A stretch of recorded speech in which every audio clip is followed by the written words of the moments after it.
Hello everyone, myself CA Saurabh Mittal, Associate Director Choice Equity Broking Private Limited। हम अपनी series individual taxation के ऊपर आज फिर वापस यहाँ मौजूद हैं।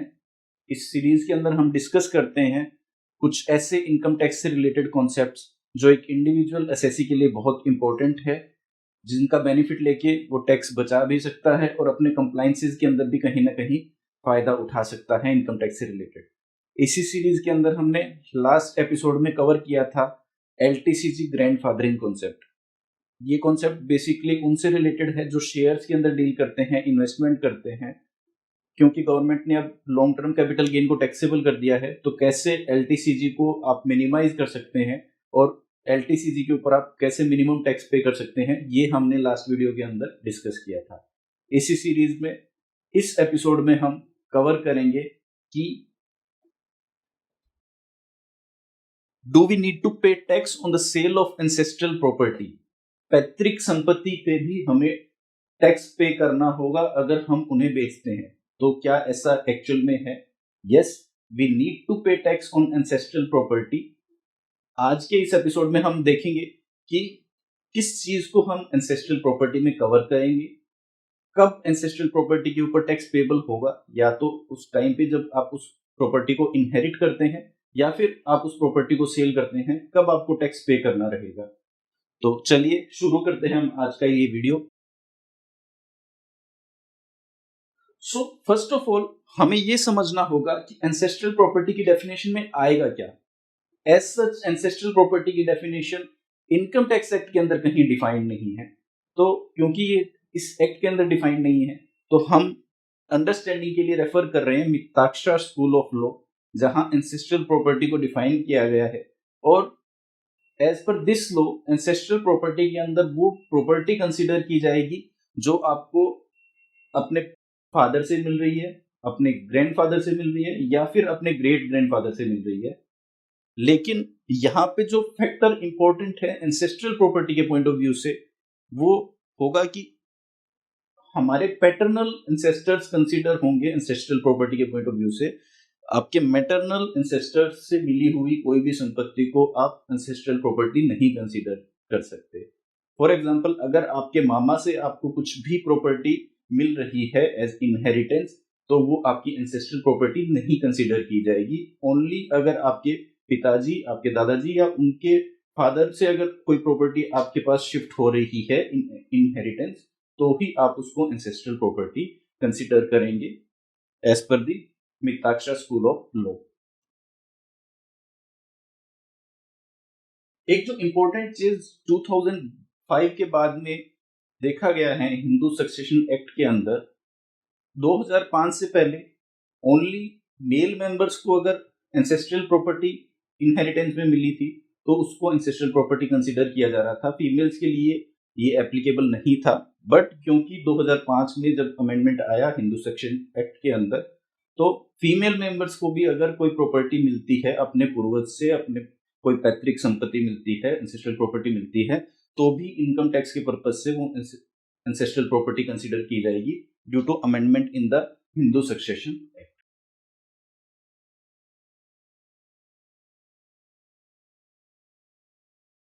हमने शुरुआत में कहा कि हम ये डिस्कस करेंगे कि एंसेस्ट्रल प्रॉपर्टी पे टैक्स कब लगेगा।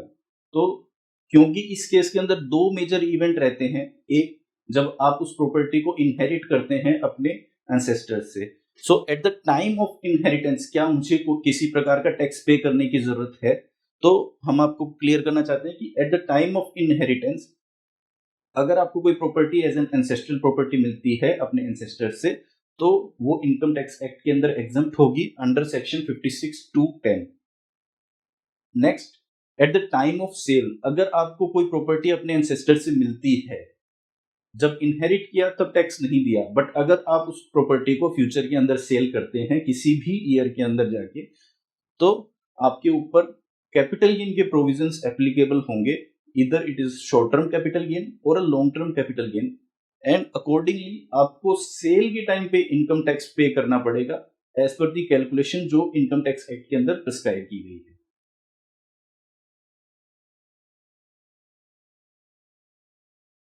हम इमूवेबल प्रॉपर्टी की अगर बात करें तो इमूवेबल प्रॉपर्टी के केस में 24 महीने का पीरियड हम देखेंगे।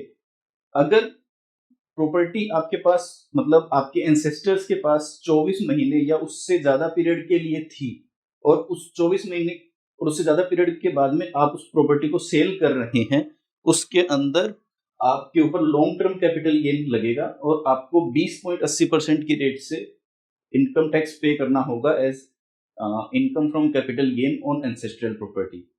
बट अगर टोटल पीरियड ऑफ होल्डिंग आपके और आपके एंसेस्टर्स के हैंड्स में is less than 24 months, in that case ये short term capital gain classify होगा।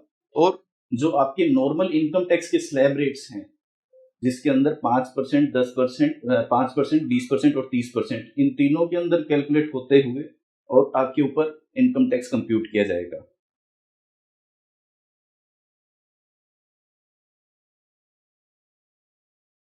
नेक्स्ट कुछ स्लाइड्स के अंदर हम डिस्कस करेंगे, इवन विद एग्जांपल्स डिस्कस करेंगे कि हम कैसे एंसेस्ट्रल प्रॉपर्टी के ऊपर इनकम टैक्स कंप्यूट करेंगे। हम ये भी डिस्कस करने वाले हैं कि अगर हमें कैपिटल गेन होता है, हमारे ऊपर टैक्स की लायबिलिटी आती है due to sale on ancestral property, तो हम उस कैपिटल गेन की लायबिलिटी, टैक्स की लायबिलिटी से कैसे बच सकते हैं, हम क्या करें, क्या इन्वेस्टमेंट करें जिससे कि हमें ये टैक्स ना पे करना पड़े।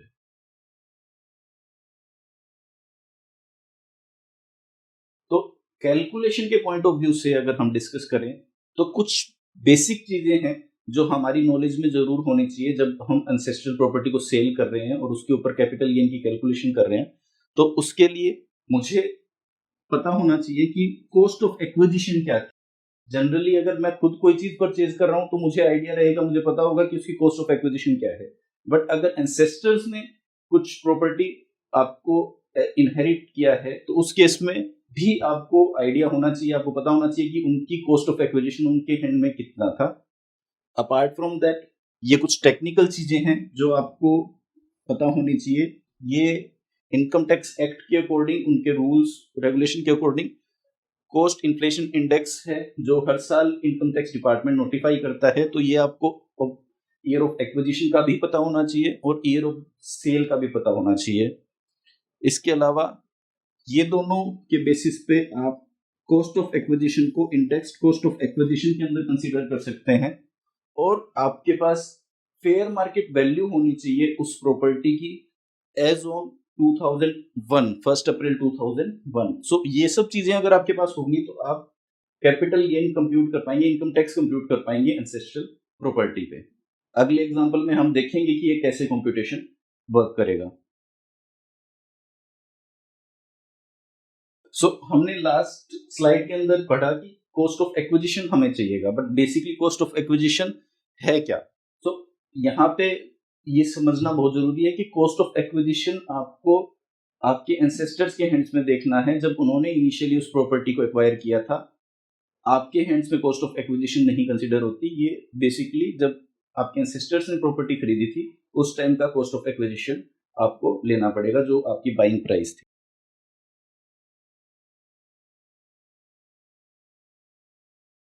Index cost of acquisition, basically index cost of acquisition को कंप्यूट करने का रीजन ये है ताकि हम टाइम वैल्यू ऑफ मनी को कंसीडर कर लें।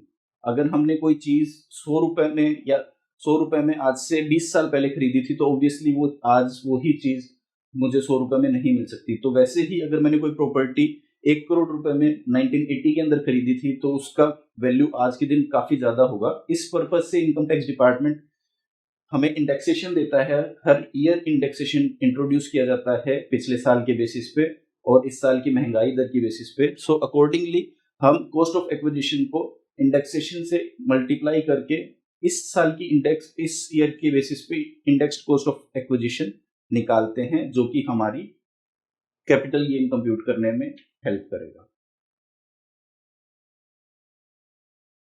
सो बेसिकली कैपिटल गेन होगा क्या, कौन सा अमाउंट कैपिटल गेन होगा।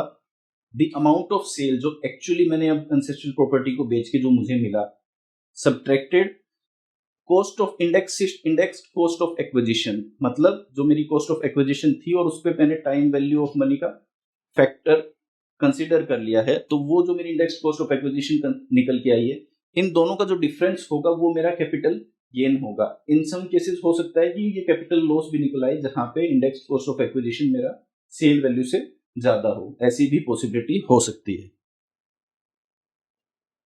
यहाँ पे एक इंपॉर्टेंट बात जो देखने वाली है, अगर मैंने कोई एंसेस्टर्स प्रॉपर्टी मुझे मिली है, उसके अंदर एक्विजिशन के अलावा मैंने अगर उसके अंदर कोई भी रिपेयर मेंटेनेंस कराया है मेजर, या कोई भी रिनोवेशन रिकंस्ट्रक्शन कुछ भी करवाया है, तो वो भी मुझे मेरे कॉस्ट ऑफ एक्विजिशन का पार्ट बनाना पड़ेगा while calculating the capital gain, and I should subtract it from the amount of sale consideration while calculating the capital gain.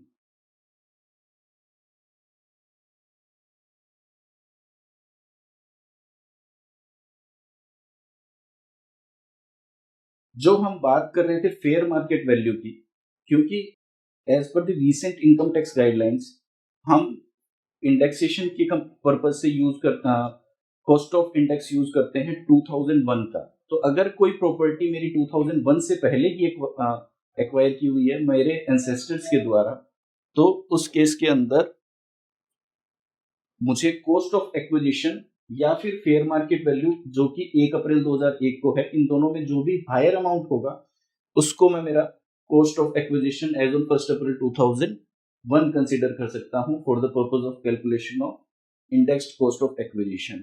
लेकिन अगर मेरी कोई प्रॉपर्टी मेरे एंसेस्टर्स की 2001 के बाद में एक्वायर की हुई है, उस केस में simply I will calculate the indexed cost of acquisition by multiplying the cost of acquisition with the index of the year of sale divided by the index of the year of acquisition। तो ये दोनों के अंदर differentiation रहेगा अगर property 1 अप्रैल से पहले acquire की गई है या फिर प्रॉपर्टी 1 अप्रैल के बाद में एक्वायर की गई है। Again we will bring your attention कि इस पूरी कंप्यूटेशन के अंदर डेट ऑफ इनहेरिटेंस कोई मैटर नहीं करेगा, only the date of acquisition and the date of sale will matter for the purpose of indexation of cost of acquisition।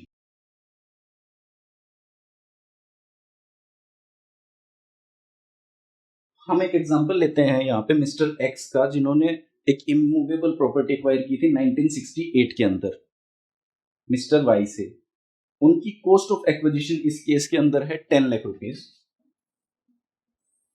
हमने पिछली स्लाइड में देखा कि अगर प्रॉपर्टी 2005 से पहले की एक्वायर की हुई है, तो हम 2001 से पहले की एक्वायर की हुई है, तो हम उस केस के अंदर कॉस्ट ऑफ एक्विजिशन या फिर fair market value as on 1 April 2001 दोनों कंपेयर करेंगे, और जो दोनों में से ज्यादा होगा that will be considered as our cost of acquisition as on 1 April 2001। So इस केस में मेरी एक्चुअल कॉस्ट ऑफ एक्विजिशन है 10 लाख रुपीस, मेरी फेयर मार्केट वैल्यू है प्रॉपर्टी की 1 अप्रैल 2001 को 25 लाख रुपए। तो cost of acquisition as on 1 April 2001 जो मुझे कंसीडर करनी है that will be 25 lakh rupees. इसके बाद में इस प्रॉपर्टी को मैंने करंट फाइनेंशियल ईयर के अंदर 85 लाख रुपीस के अंदर सेल किया है। तो बेसिकली 25 लाख की 2001 में एक्वायर्ड प्रॉपर्टी में कंसीडर कर रहा हूं, जिसको मैंने करंट फाइनेंशियल ईयर के अंदर 85 लाख रुपीस में बेचा है। तो सेल वैल्यू जो मेरी होगी इस केस में वो 85 लाख रुपीस होगी, कॉस्ट ऑफ एक्विजिशन 25 लाख होगी, बट इंडेक्सेशन मेरे को करना होगा ताकि मैं correct value of capital gain consider कर पाऊं। तो इस केस में index cost of acquisition calculate करने के लिए basically I will multiply this 25 lakh rupees with the cost inflation index of current year 301 divide by the cost inflation index of 2001 जो कि 100 है, एंड अकॉर्डिंगली मेरा जो इंडेक्स्ड कॉस्ट ऑफ एक्विजिशन निकल के आएगा इस केस के अंदर that will be 75.25 lakh rupees. 85 lakh मेरा सेल कंसिडरेशन था, and my long term capital gain would be 85 minus 75.25, 9.75 lakh मुझे long term capital gain calculate मैंने किया है इस केस के अंदर, और इस अमाउंट के ऊपर मुझे टैक्स पे करना होगा इनकम टैक्स एक्ट में।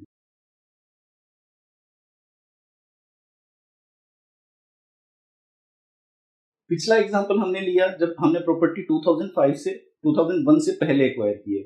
इस एग्जांपल के अंदर हम देखेंगे जब हमने प्रॉपर्टी एक्वायर की है 2001 के बाद में 2008 के अंदर हमने प्रॉपर्टी एक्वायर की है, जिसकी एक्विजिशन वैल्यू है 30 लाख रुपीस। इस प्रॉपर्टी को इनहेरिट किया है मिस्टर एक्स ने, मिस्टर ए ने एक्वायर किया है मिस्टर एक्स से 2001 के अंदर। अगेन 2001 हमारे लिए रेलेवेंट नहीं होगा कैलकुलेशन के पॉइंट ऑफ व्यू से। और 2020-21 के अंदर करंट फाइनेंशियल ईयर में उन्होंने इस प्रॉपर्टी को सेल किया है मिस्टर ए ने 85 लाख रुपीस में। सो बेसिकली 30 लाख की प्रॉपर्टी हमने 85 लाख में सेल की है।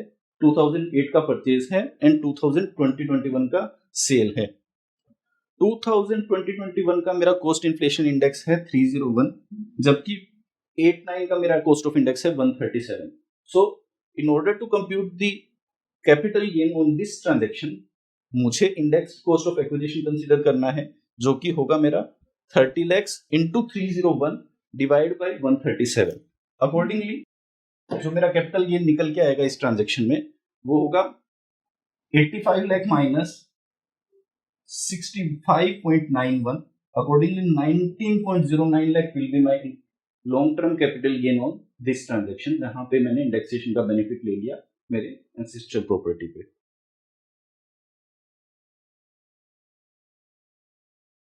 हमने कैलकुलेशन समझा, हमने एंसेस्ट्रल प्रॉपर्टी समझा, हमने एंसेस्ट्रल प्रॉपर्टी पे कैसे कैलकुलेशन करना है विद एग्जांपल समझा। अब हम कवर करेंगे कि अगर हमें लॉन्ग टर्म कैपिटल गेन या शॉर्ट टर्म कैपिटल गेन हो रहा है on sale of ancestral property, और वो भी बेसिकली इमूवेबल रेजिडेंशियल प्रॉपर्टी के केस में, तो हम कैसे उस कैपिटल गेन से बच सकते हैं, उस पर टैक्स देने से बच सकते हैं।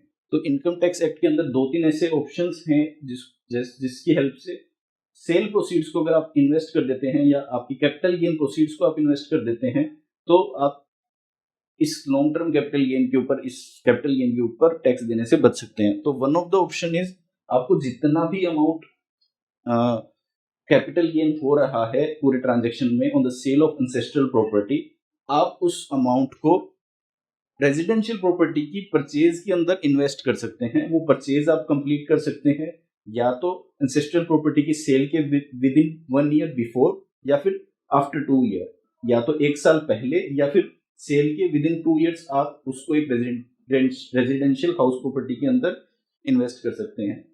सेकंड ऑप्शन जो यहाँ पे है, आप उस कैपिटल गेन को अगर परचेज के अंदर इन्वेस्ट नहीं कर पा रहे हैं तो आप कंस्ट्रक्शन भी कर सकते हैं रेजिडेंशियल हाउस प्रॉपर्टी का। ये कंस्ट्रक्शन आपको sale of ancestral house property, ancestral property के विद इन 3 इयर्स कंप्लीट करना है। जब भी आप एंसेस्ट्रल प्रॉपर्टी को सेल कर रहे हैं उसके विद इन 3 ईयर आपको कंस्ट्रक्ट करना होगा एक नया रेजिडेंशियल हाउस। अगर आप ऐसा करते हैं, उस कैपिटल गेन को नए कंस्ट्रक्शन के अंदर इन्वेस्ट कर देते हैं, तो आपको टैक्स नहीं पे करना पड़ेगा इस कैपिटल गेन पे। एक जो स्पेसिफिक चीज है यहाँ पे कंस्ट्रक्शन से रिलेटेड, वो कंस्ट्रक्शन या फिर परचेज से रिलेटेड, वो ये है कि आप एक से ज्यादा प्रॉपर्टी, मतलब 2 प्रॉपर्टी के अंदर भी इन्वेस्टमेंट कर सकते हैं, सब्जेक्ट टू कि आपका कैपिटल गेन जो होता है एंसेस्ट्रल प्रॉपर्टी पे वो विद इन 2 करोड़ रुपीज हो, 2 करोड़ से एक्सीड नहीं करना चाहिए। अगर ऐसा है 2 से कम है तो आप 2 रेजिडेंशियल प्रॉपर्टी के अंदर इन्वेस्ट करके भी अपना टैक्स बचा सकते हैं।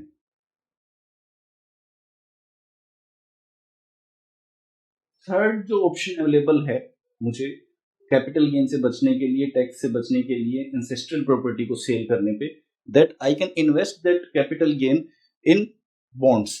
सो बेसिकली अगर मुझे सेल प्रोसीड्स पे कैपिटल गेन हो रहा है एंसेस्ट्रल प्रॉपर्टी को सेल करने पे, तो उस अमाउंट को अप टू 50 लाख रुपीज, ये एक थ्रेशोल्ड लिमिट है, इससे ज्यादा आपको बेनिफिट नहीं मिलेगा। यहाँ पे 50 लाख रुपए तक के अमाउंट को मैं NHAI नेशनल हाईवे या फिर RECL के बॉन्ड्स के अंदर अगर इन्वेस्ट कर देता हूँ within 6 month from the date of transfer, मतलब सेल करने के 6 महीने के अंदर अगर मैं बॉन्ड्स परचेज कर लेता हूँ up to 50 lakh rupees RECL या NHAI के, तो मुझे उस 50 लाख के ऊपर टैक्स का बेनिफिट मिल जाएगा, टैक्स नहीं पे करना पड़ेगा।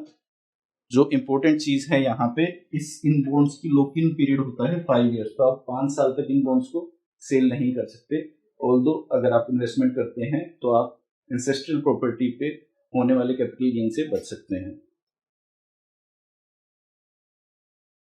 So guys, this was a basic idea about the income tax implication on the long term capital gain or short term capital gain on sale of ancestral property, क्योंकि ये हमारे सबके लिए कॉमन इशू है, कॉमन कंसर्न है ancestral property से related. So guys, thank you very much for watching this video. If you like this video, press the like button, share and subscribe this channel and this video. हमारे अगले video के अंदर हम discuss करेंगे regarding the receipt of gifts in the hands of SSC और उससे related tax compliances. Till then, stay tuned. Thank you.